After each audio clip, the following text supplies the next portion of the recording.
kick off. Professor, you hearing me okay? Yes, I'm hearing you. Awesome. And would you be able to switch on your camera if you don't mind? And then also, I guess you'd be sharing your screen as well, right? Sure. Yes, I'll do that. Tell me when to share screen. Oh, that's perfect. Great. Awesome. So let's go ahead and get started. Um, Good evening, everybody. Welcome to a very special SPETT technical talk. We have a very special person who's going to talk to us today. I'm sure a lot of folks on the call are very familiar with Professor Hosein. He's a well-known petroleum engineer in country and also internationally.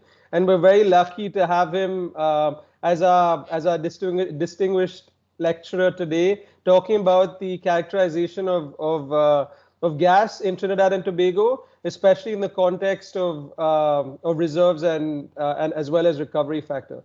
So again, thank you so much, Professor Hosein, for dialing in today. I really do appreciate you taking the time to engage with the SPETT community. Just before we kick off, for those on the call, we'd kindly request you to go on mute during Professor Hosein's presentation. And then if you want to have questions during his talk, if you don't mind dropping them in the chat box, and we can pick them up at the end of the presentation as part of the Q&A session. So with that having been said, over to you, Professor Hosein. The floor is all yours. Thank you very much, Ashwin. Good evening to you and good evening to the SPE membership. Let me just do a share screen.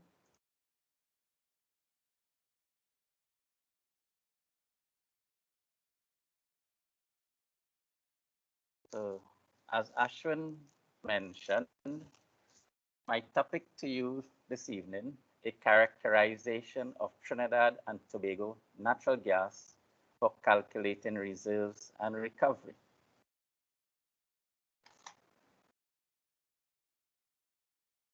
So, looking at the location of Trinidad and Tobago, we lie east of the eastern Venezuelan basin, mouth of the Orinoco River.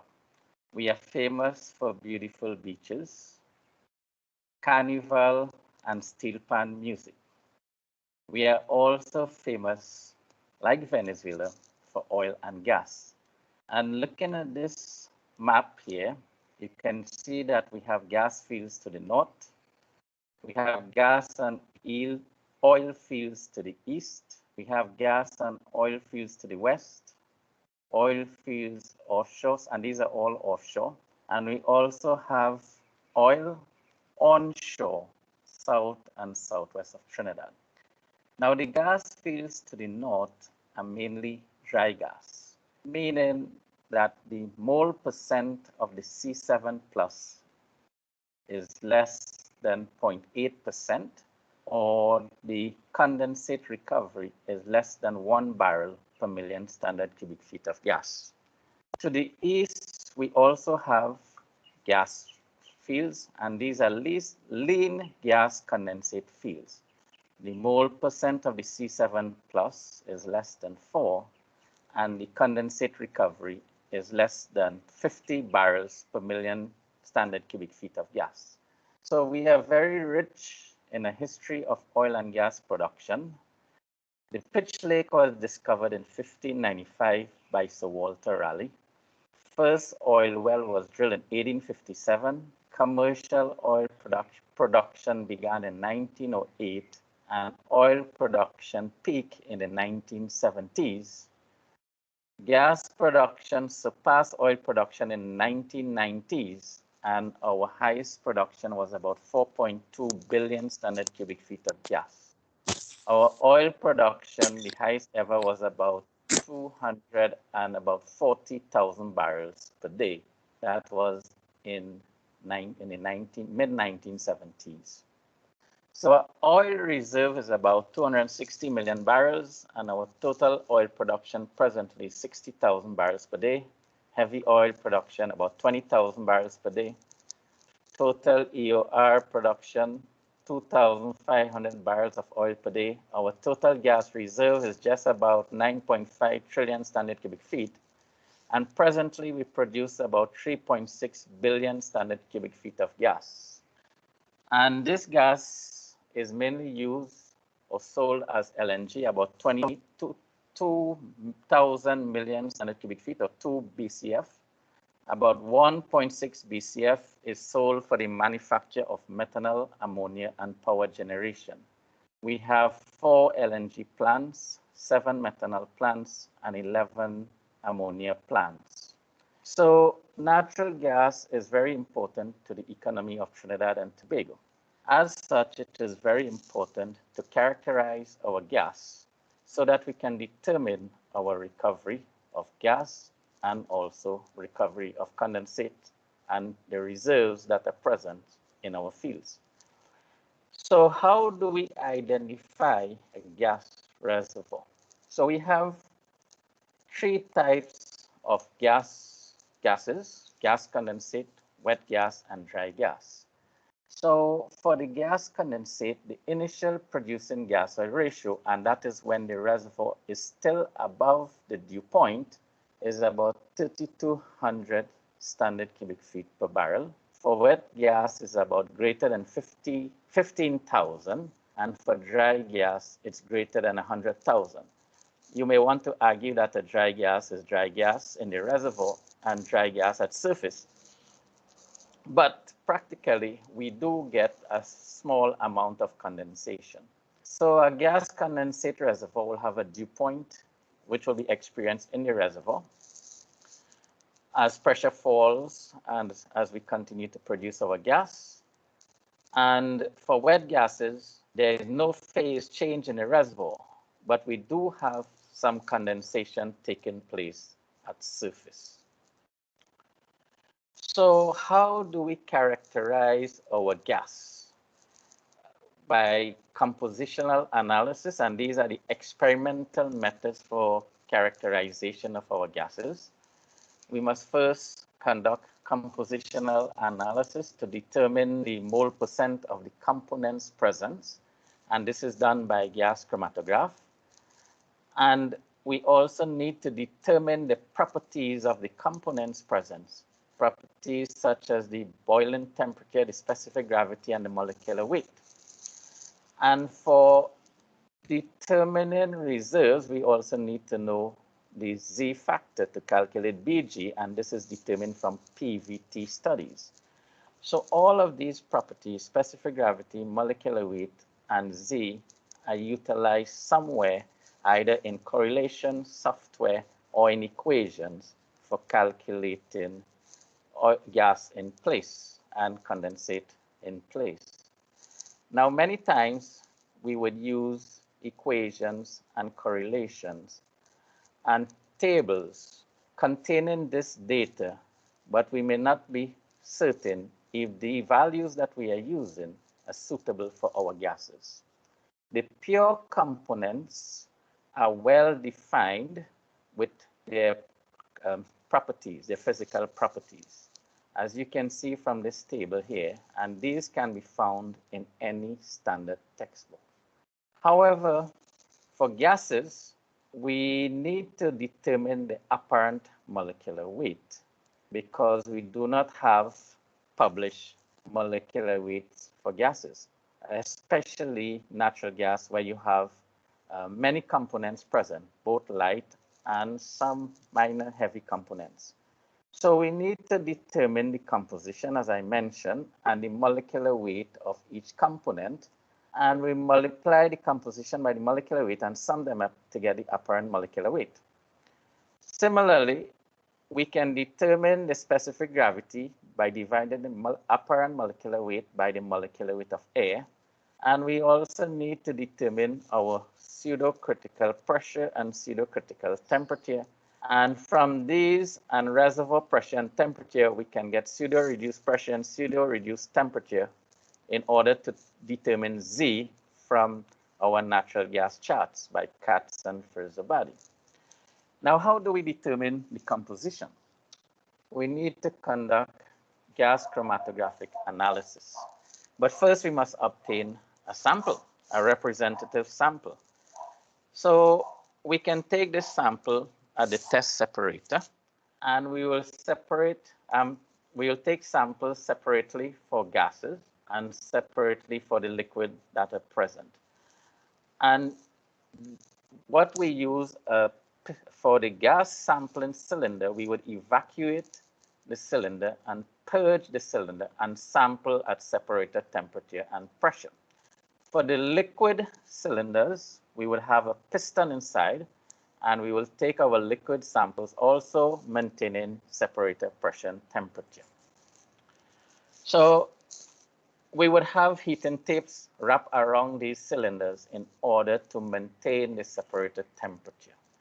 And the sampling must be done so that pressure, separated pressure is maintained at all times.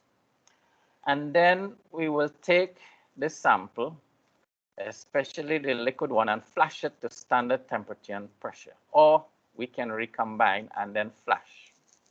So we will have a sample of gas and a sample of liquid, which we will analyze separately. And these are the composition of the separated gas, and these would be the composition of the separated liquid after we have flashed the separated liquid. And then we would recombine these to form the composition of the reservoir fluid. And in the recombination process, we need the molecular weight and specific gravity. Now, we know, as I mentioned, the physical properties of the pure components, but from C7 and heavier, we don't say C7 and C8, but we say SCN7, SCN8, which SCN means single carbon number, because these components would have isomers present within normal paraffins. And we need to determine the specific gravity and molecular weight for all of these SCN fractions. And the reason being, we need these composition in order to use the equation of state in order to predict our gas and condensate in place. So from the composition, we can identify from the GC, we would get our chromatogram, and we can determine the sample composition. The normal paraffin peaks can be used as markers, and then we can get the mole percent of the SCN7, SCN8, SCN9. So there, we take the area under these peaks and we count them, and we use an equation obtaining the area under the peak for a standard and a simple ratio to get the mole percent of the SCN components or the SCN fractions. Now, how do we get, say, for example, SCN8? So here is SCN8 right here. The normal paraffin, NC8. So SCN8 would be the mole percent from the end of the normal C7 peak to the end of the normal C8 peak. So we would have the mole percent of the normal paraffin C8 and all the isomers that are associated with it. And that's how we get a mole percent of all the SCN fractions. Now, GC analysis utilizes a very small sample for injection. And therefore, what is obtained at the detector at the different temperatures cannot be collected to measure the physical properties such as specific gravity and molecular weight. So we have to heat our sample at different boiling ranges. Now, as the molecular weight increases, or as the number of components increases, so too does the boiling range or the average boiling temperature. And therefore, by heating at higher temperatures, cracking can take place. So we need to heat at reduced temperatures by applying vacuum. So these temperatures at which the SCN fractions separate and are detected at the detectors. So we have the thermal conductivity detector to detect the hydrocarbons from C5 and beyond. And we have the thermal, that's the FID. And then we have the TCD, which is the thermal conductivity detector, to determine the non-hydrocarbon gases and the light hydrocarbon gases. So at different temperatures, the SCN fractions will separate, and we can determine those temperatures and the mole percent of these SCN fractions. So we can determine the boiling range for our SCN fractions from GC analysis. But we do not have enough sample size to measure the specific gravity and molecular weight. So we need to perform true boiling point distillation. And so we take our condensate samples and we heat it at the different boiling ranges, applying vacuum at the higher pressures so as to separate all the SCN fractions from C7 right down to the plus fraction. In this case, it was up to C20. So this piece of equipment here was designed at the UWI. I designed it and I got it assembled to perform TBP studies for Trinidad gas condensate samples. Now, it is important to note what's the closeness of the results obtained from TBP and GC. So looking at the weight percent from the TBP analysis and the GC, you can see that the percent difference is less than plus or minus 10. What is also important is to boil these or to heat the sample at the respective boiling temperatures so as to obtain the SCN fractions. One must try to avoid overheating because you may have overlapping of the SCN fractions and your results may not be accurate. So how do we define the average boiling point and the boiling range? So looking at this data here from either the TBP or the GC, we can see that heating from 98.4 to 125.6, we will get SCN8.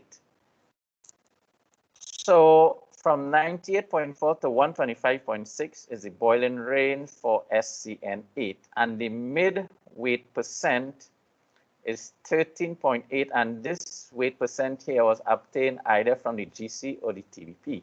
So the mid-weight percent has to be determined from the cumulative weight percent. So here for C7, we got a weight percent of 13.8. For C8, the weight percent was 11.2. So we accumulate these weight percent and we take the midpoints. So from 13.8 and 25, the midpoint is 19.4.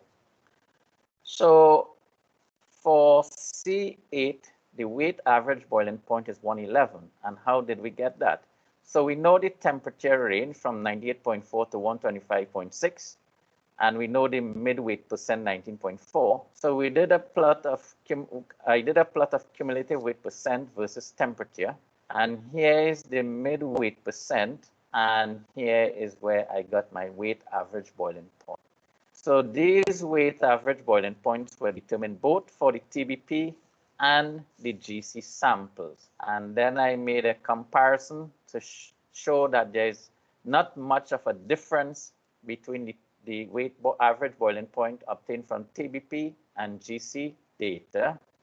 And also, they were very close to data published by Katz and Ferzabadi. So here I was able to define my weight average boiling point for my SCN fractions and to show that they were close to those data published by Katz and Ferzabadi. So in the absence of experimental data, we can use the weight average boiling point published by Katz and Ferzabadi for Trinidad gas condensate samples.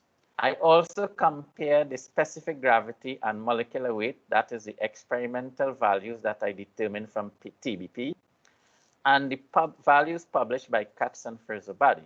For the specific gravity, the difference between the published and measured data is less than 1%.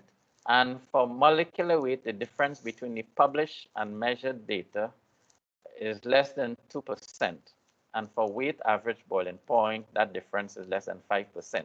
And the data that I use, or the published data, would be those by Katz and Frizzo-Badi. And the conclusion is that these data published by Katz and Frizzo-Badi can be applied, or are suitable to be applied for Trinidad gas condensate. So from these studies, two papers, well, one paper was published in the Journal of Petroleum Science and Engineering, and this was part of the study that I conducted in my PhD thesis. So turning now to the equation of state, many of us who have used equation of state would realize that the equation of state is used in compositional simulators in order to determine your Z and your TC and your PC, and also for calculating your gas and condensate in place. So we have the ideal gas equation of state, PV equal nRT, and the real gas equation of state, PV equal to ZnRT, where Z is the gas deviation factor, which accounts for deviation from the non-ideal. And a popular equation of state is the Peng-Robinson. And why we have these equation of state is because at reservoir pressure and temperature, the behavior of these gases is no longer ideal. It means that the molecules will attract and repel each other, and the volume of the molecules now becomes significant. And therefore, all of these non-ideal behavior have to be taken into consideration. So we need to determine these parameters A and B in order to solve the equation of state. And A and B are molecular constants, which are determined by these expressions. And to determine A and B, we need composition, we need specific gravity, and we need molecular weight. So we can either use experimental data, or we can use the data published by Katz and Frizzo-Badi. Now, many times, or in the past, we didn't have extended analysis beyond the C7+. Nowadays, we can have up to C45+, depending on the configuration of the chromatograph. So many would rely on extended analysis, equations, and correlation to extend the C7+ fractions. And why extended analysis is needed? Those who use the equation of state would realize that as you increase the number of components, the prediction gets better and better up to a certain amount. And from the studies that I have conducted, extended analysis up to between C20 and C30 plus gives best predictions. So Peterson and Yarborough, they observe an continuous exponential relationship between mole percent and carbon number or molecular weight. And therefore, they show that that relationship can be displayed by a straight line, whereby they can extend the plus fraction. But you need to have composition up to a minimum of C12 in order to get the equation of that straight line, or the for the best relationship.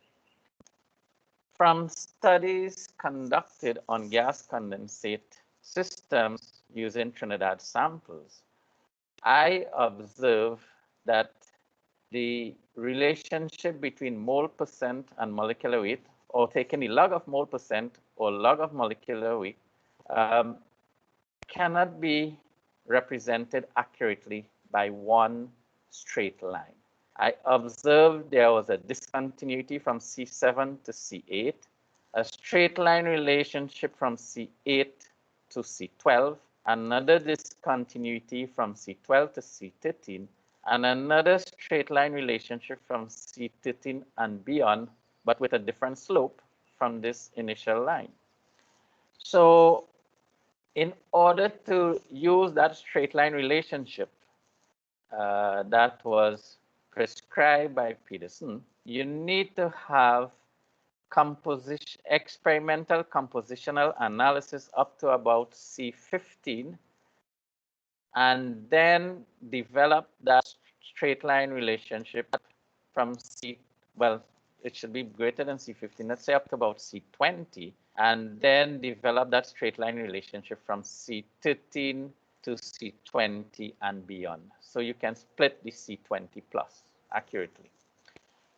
So what I did was to examine the straight line relationship log of mole percent versus molecular weight, and also another correlation that was presented by Whitson, the 3-parameter gamma distribution function. And these two correlations assume that there is a continuous relationship between mole percent and molecular weight.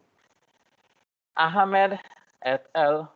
Look at another scheme, which is called a matching scheme, in order to predict the mole percent of the plus fractions. And in this equation, what is required? The mole percent of the plus fraction. So their two coefficient model would predict from C7 to C8 and from C8 and beyond using one single straight line relationship. So for the SCN, to predict the SCN fraction, SCN8 fraction, S in this equation takes the value of 15.5. And for SCN greater than 8, S in this equation takes the value of 17. And so you can calculate the molecular weight of the plus fraction to get the composition from C8, from C7 and beyond. However, this scheme did not take into account the discontinuity from C8 to C13 and the change in slope from C13 and beyond. So what I did was to come up with a 4-coefficient model, whereby I used two different equations to calculate the molecular weight of the plus fraction to use in this equation here to determine the composition. So the molecular weight of the plus fraction from C8 to C12, I use this equation here, and from C13 and higher, I would use this equation here. So from the 4-coefficient model, I have the values of S for when SCN is equal to 8, S is the value of 12.5. For when SCN is greater than 8 but less than 13, S takes the value of 16. When N is equal to 13, S takes the value of 13, and when is greater than 13, S takes the value of 4.5. I think I may have a mistake here. Yes, no, this is correct. Sorry. So that 4-coefficient model was derived to take into account the discontinuity from SCN7 to SCN8, from 8 to 13, from 8 to 12, sorry, then 12 to 13, and then 13 and beyond. So looking at the absolute average deviation between the different models that were presented, the straight line relationship, the Whitson correlation, and the Ahmed 2-coefficient relationship, I saw here that the difference between the experimental and measured data used to be higher than 15% in some cases. Now, looking at the 4-coefficient model that I proposed, the difference between the experimental and the measured and the predicted data is less than 10% in every case. So with this, I concluded that the 4-coefficient model that I developed gave a much more accurate prediction of SCN fraction from C7 and beyond. So from this study, 2 papers were published, one in SPE Reservoir Evaluation and Engineering, SPE 110152, and the other in the Journal of Petroleum Science and Engineering. And again, this was part of my PhD research project. So we will next move on to the Pvt analysis. So basically, this is what a Pvt system would look like. And this is a mercury-free system. At the UWI, we had a mercury system. And here you would see the gas condensate cell. It has 3 windows for observing dew point. Now, in the gas condensate Pvt studies, the common tests are constant composition expansion test, from which you would obtain dew point pressure and gas compressibility factor from dew point pressure and higher, and that would be in a single phase. The next test is a constant volume depletion test, which is conducted from dew point pressure and lower. And from this test, you will be measuring the volume of gas that can be produced in a static environment, the liquid dropout when pressure falls below the dew point, and you can determine single phase Z for the gas that is removed after the pressure is dropped. And also you can determine 2-phase Z for the gas that is present in the cell during the test. So we can determine single phase Z for this produced gas and 2-phase Z for the gas remaining in the Pvt cell. So here is a table showing the data that is measured during a constant composition expansion test and a constant volume depletion test. So easily here you can see the dew point pressure. This is observed dew point pressure, and the constant volume depletion test starts from dew point pressure. Over here, you will be measuring Z above the dew point, and here you will measure Z for the produced gas and Z for the gas remaining in the cell, which will be the 2-phase Z. So why Z is important and how it is determined? Z is the actual volume that is measured divided by the ideal volume using the ideal gas equation of state. So from the constant composition expansion test, Z is obtained from this relationship. And what is V real? V real would be the volume in the cell divided by the volume at the dew point pressure. From the CVD test, you can get Z of the gas that is produced or the gas that is pushed out of the cell, or you can get the 2-phase Z for the gas remaining in the cell. Now, why Z is important? Z is important in order to calculate BG. And we know Z is the volume of gas under reservoir condition divided by the volume of gas at surface conditions, at the same, surface conditions.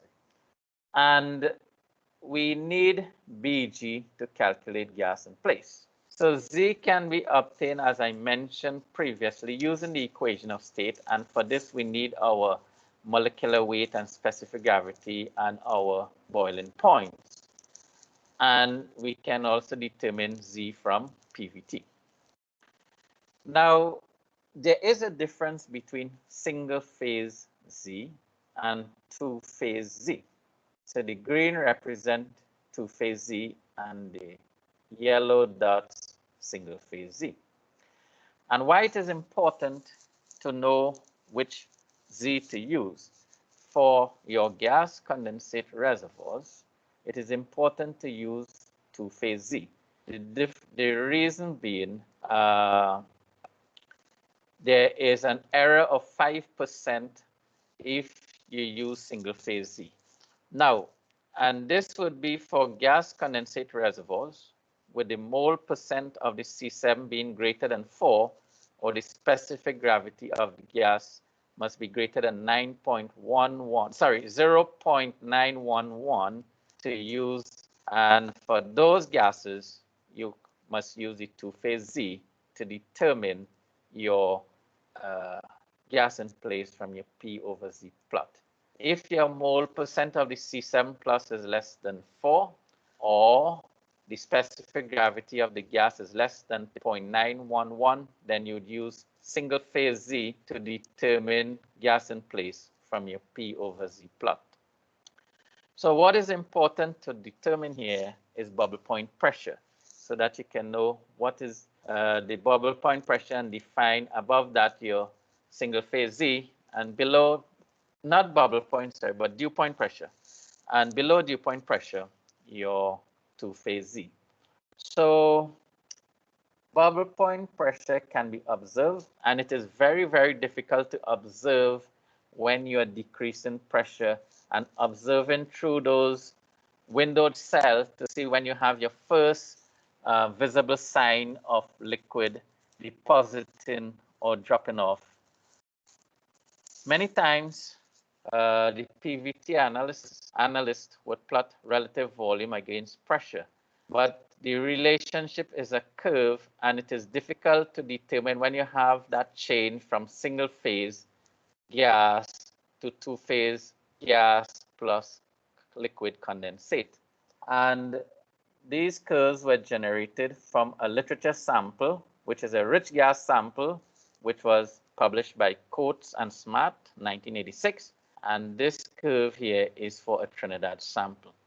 So from a graphical relationship between relative volume and pressure, it is difficult to observe or determine the dew point pressure. Now, let me just share with you the Y function and what it is used for.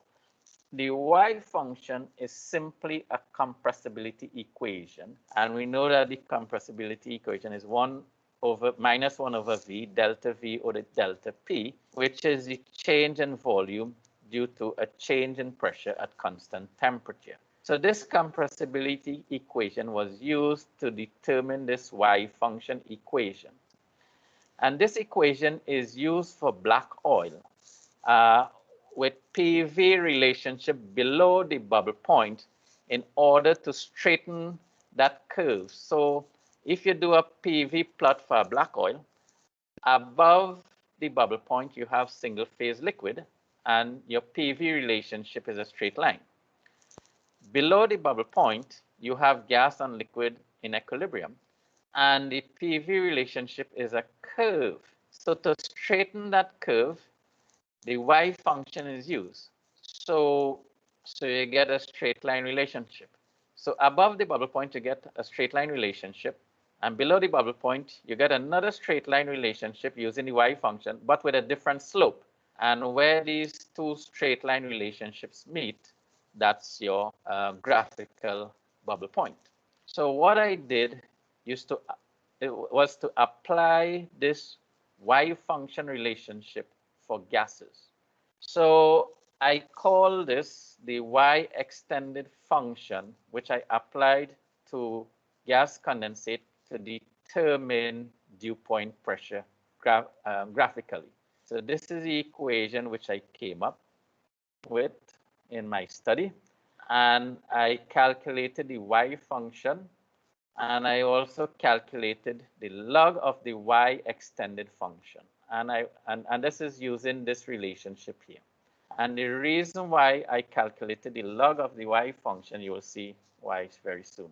So here we have the relative volume versus pressure relationship, which I showed you before, and it is difficult to observe the dew point here.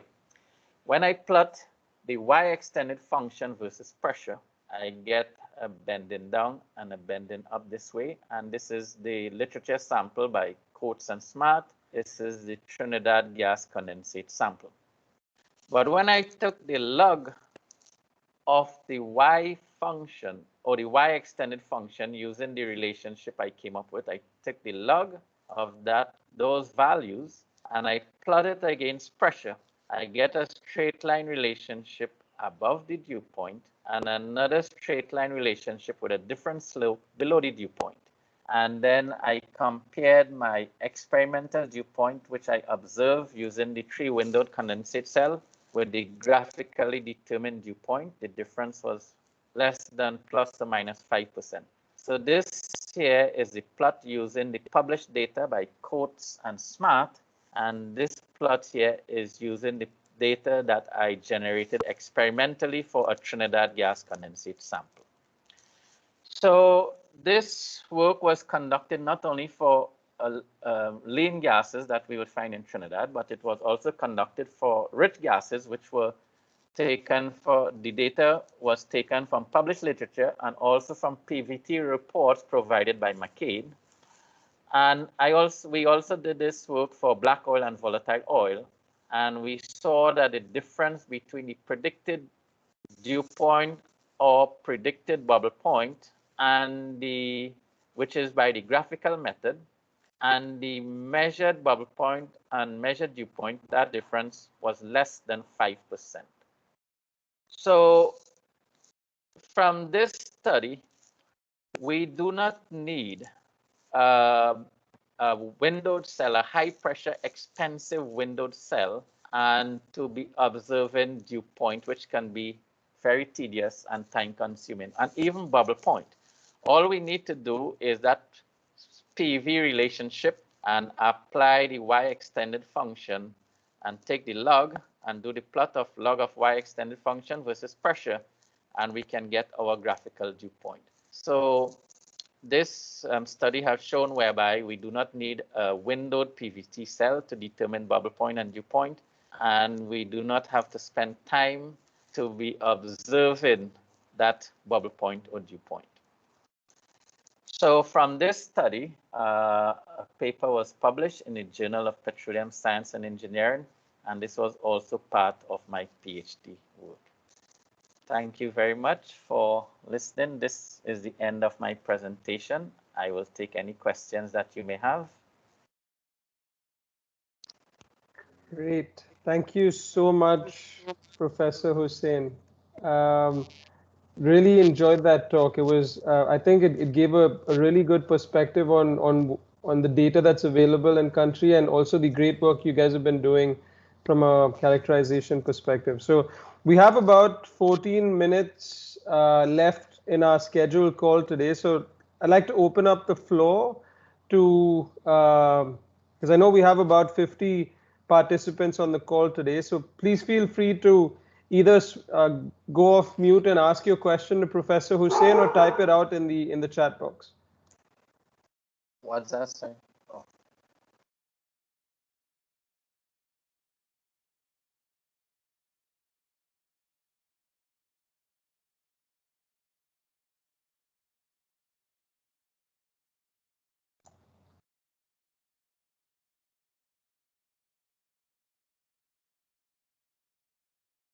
Don't be shy, guys. This is your, I know that, a lot of you folks might have actually been, have worked with Professor Hosein, or he might have taught you in classes, or folks in the industry would really appreciate the data that's been shown today. Please don't be shy and ask questions. Hi, good evening, Dr. Hosein, Shivanand Maharaj. How are you?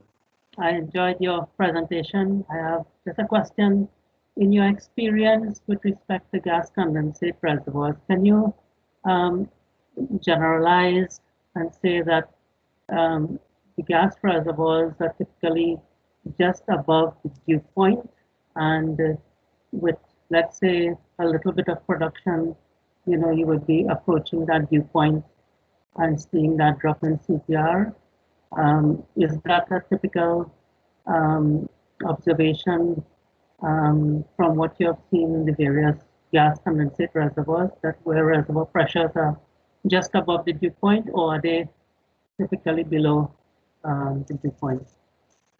So to answer your question, all gas condensate reservoirs will be typically above the dew point. And you are quite right by saying that there are many gas condensate reservoirs which are very close to the dew point. And therefore, it is very important when you are doing sampling to make sure that you do not have a very large drawdown pressure, because the pressure will fall below the dew point and your sample will not be representative. You'll be losing condensate in the reservoir. So the sampling procedures must be very slowly done at a very, very small drawdown pressure. Thank you. And if I might just add another question. Let's say that you were to take a sample and the condensate sampling was insufficient, or the conditions were such that you didn't have the right sampling, and there was, let's say, a short on the condensate volume. How do you recombine that sample to let's say, above, or get something representative above the dew point or the reservoir pressure, so that when you do your constant volume depletion, that you, let's say, as representative as possible? Right. So that is now where you have to look at sampling techniques. Many a times you may have contaminated sample, or you may have samples that fell below the dew point. What is important to note is your initial producing gas oil ratio. And the best you can do is to bring back your sample to that initial producing gas oil ratio and work with that. It may not be quite representative, but that's the best you can do. If you have a sample that is contaminated, what you can do is use these extended analysis relationship, and you can eliminate the contaminants. And therefore, the best approach would be to use the composition by using the extended analysis system, or the relationship, perhaps the one that I propose from observation. And from that composition, you can then use your equation of state to develop your, or to obtain your CVD, to simulate your CVD test and obtain your properties. Doing a Pvt analysis may not be worthwhile. Thank you very much. Great, thanks for that, Shivanand. Any other questions for Dr. Hosein?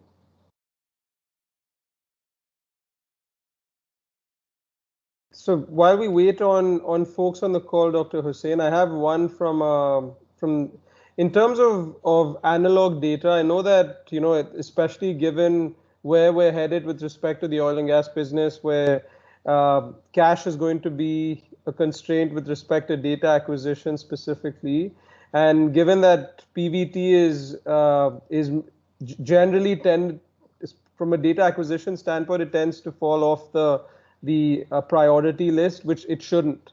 I wanted to check, in case we didn't, especially for some of the newer fields that operators are trying to bring on, where we don't have analog Pvt data, is there something some type of database that you've collected, because you've worked on a lot of this data in Trinidad? Is there something that's readily available that you'd be open to sharing with folks in the community? Or so all of these studies that I have conducted, they are all published in the open domain in the different journals, and they are available. My PhD thesis is also in the library, in the West Indian section. But what I can say is that correlations can be used, because in not every case you'll be conducting a TBP. And therefore, you can use the correlations that I propose, those existing correlations, to get accurate, which would be suitable for describing your specific gravity and the molecular weight, and to get your Z, and to make your calculations and so. So this study, I mean, it needs more work, because we still have to test using well data and reservoir data, what the predictions are like, using equation of state and so. Awesome. And just one follow-up question to that. One of the challenges we've had, I know that we didn't speak about contaminants specifically today, but one of the areas that we've struggled a little bit is understanding stuff like DMS, dimethyl sulfide, which we really don't see as part of our Pvt sampling, but tends to show up over production life. Would you happen to have some some guidance on how to look out for DMS and other contaminants? The only way I can see, yeah, well, it will show up in your chromatographic analysis, but I never came across with any of the samples that would have DMS as such. So I never had to take that part into consideration. But for sure, if you want to eliminate that component, then you can use the extended analysis relationships. Awesome. Cool. And we might reach out to you later to ask you more. Awesome. Sure. Sure. Great. Thank you. Any other questions for Dr. Hosein?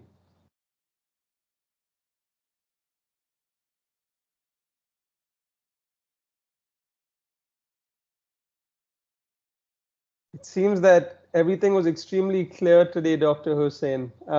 Again, normally what we do is we'd give you we would have loved to do this face to face with you, but as you know, the circumstances demand that we have to do this virtually. But I'm still glad we did it because we got an exceptional turnout for this technical talk. And I think the 50 odd people who dialed in today have been enlightened by all the great work that you've been doing, and also it gives a lot of folks perspective that they can take back to their roles that they perform in their during the day, right? Just for your information, the video is being recorded at this point in time, so it will be published on SPETT social media platforms. So please feel free to forward it as you see fit, because I know that folks who couldn't make it today might want to listen to what you've spoken about today.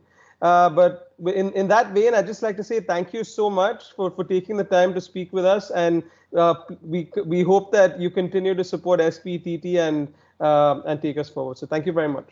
You're most welcome, and thank you, and thanks to all the participants for joining in.